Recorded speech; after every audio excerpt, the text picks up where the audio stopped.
Direktur Reserse Kriminal Umum Polda Metro Jaya, Kombes Wira Satya Triputra mengungkapkan, Ahmad Arif Ridwanullah atau AARN, 29, sempat mentransfer uang hasil pencurian dari korban RM, 50, kepada ibunya. Uang yang AARN transfer kepada ibunya adalah uang perusahaan yang dibawa korban dan akan disetorkan ke bank.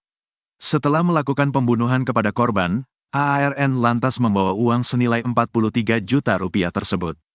AARN kemudian mentransfer uang sebesar 7 juta rupiah kepada ibunya usai kejadian.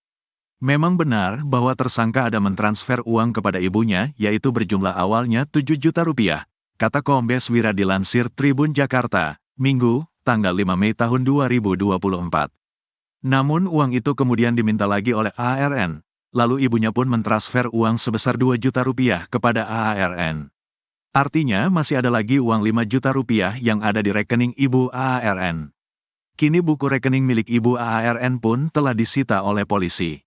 Artinya bahwa di situ masih ada uang 5 juta rupiah berada pada ibunya, uang tersebut masih tersimpan ke dalam rekening.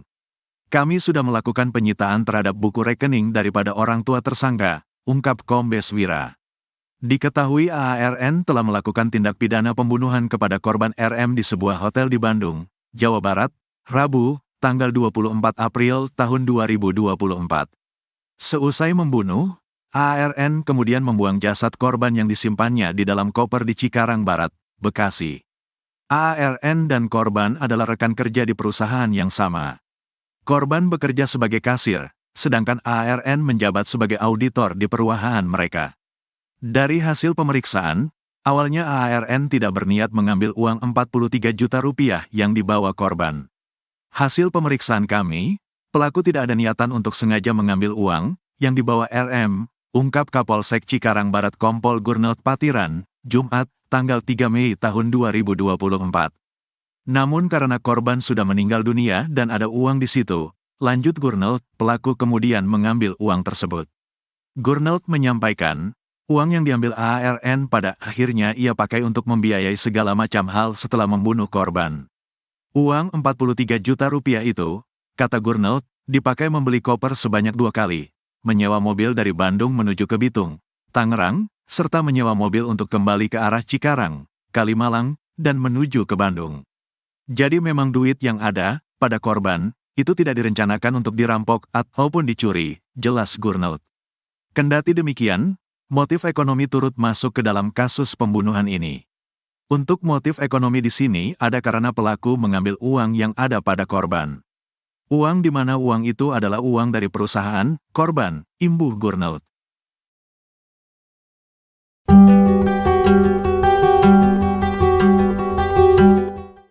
Pelaku pembunuhan wanita dalam koper di Bekasi, Jawa Barat ternyata sebentar lagi akan melangsungkan resepsi pernikahan. Lantaran terjerat hukum, acara resepsi yang rencananya digelar pada 5 Mei mendatang terpaksa dibatalkan. Pelaku yakni AARN 28 tahun sebelumnya telah menikah dengan LS di Palembang, Sumatera Selatan 10 Maret lalu. Menurut kakak LS, Ali Rahman, akad nikah digelar bertepatan dengan malam ketiga meninggalnya ibu dari pengantin wanita.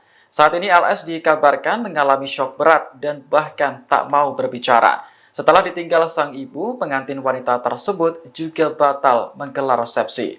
Sebelumnya, polisi menangkap AARN di Palembang pada Rabu 1 Mei setelah seminggu menjadi buron.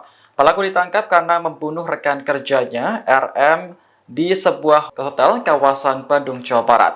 Polisi menyebut AARN sempat menyetubuhi RM serta merampas uang puluhan juta dari korban sebelum membunuh. Setelah itu, pelaku memasukkan jasad RM ke dalam koper, lalu membuangnya ke pinggir jalan di kawasan Cikarang, Bekasi. Dugaan sementara motif pembunuhan ini karena pelaku terdesak kebutuhan ekonomi untuk biaya resepsi. Identitas pelaku pembunuhan wanita dalam koper RM yang ditemukan di Cikarang Barat, Kabupaten Bekasi akhirnya terungkap. Pelaku pembunuh Rini Mariani, 50 tahun tersebut, bernama lengkap Ahmad Arif Ridwanullah, yang masih berusia 28 tahun. Dia lahir di Tangerang pada Mei 1995. Berdasarkan identitas di KTP, dia tinggal di Sukamana, Rajeng, Tangerang, Banten. Kapolres Metro Bekasi, Kombes Polisi Edi Aditya mengatakan bahwa pelaku dan korban tidak memiliki hubungan kekeluargaan.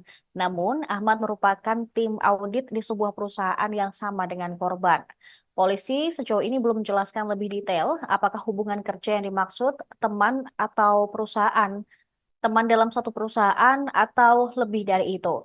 Pelaku pun juga telah ditangkap di Palembang dan Kabid Humas Polda Metro Jaya, Kombes Polisi Adi Arisyam, mengatakan pelaku sama sekali tidak melawan saat diamankan. Keluarga korban pun berharap pelaku mendapatkan hukuman setimpal. Sepupu korban, Anjar Gumilar, mengaku sudah mendapatkan informasi penangkapan pelaku dari penyidik Polda Metro Jaya. Menurutnya hingga saat ini anak-anak korban masih belum sepenuhnya menerima kepergian orang tuanya.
Rekan-rekan sekalian, perlu kami sampaikan bahwa motif daripada tersangka melakukan pembunuhan ini disebabkan karena tersangka tidak terima ataupun tersinggung dengan perkataan korban yang meminta pertanggungjawaban untuk dinikahin, sehingga membuat tersangka sakit hati dan melakukan pembunuhan. Di samping itu juga ada motif ekonomi yang mana tersangka ini mengambil uang korban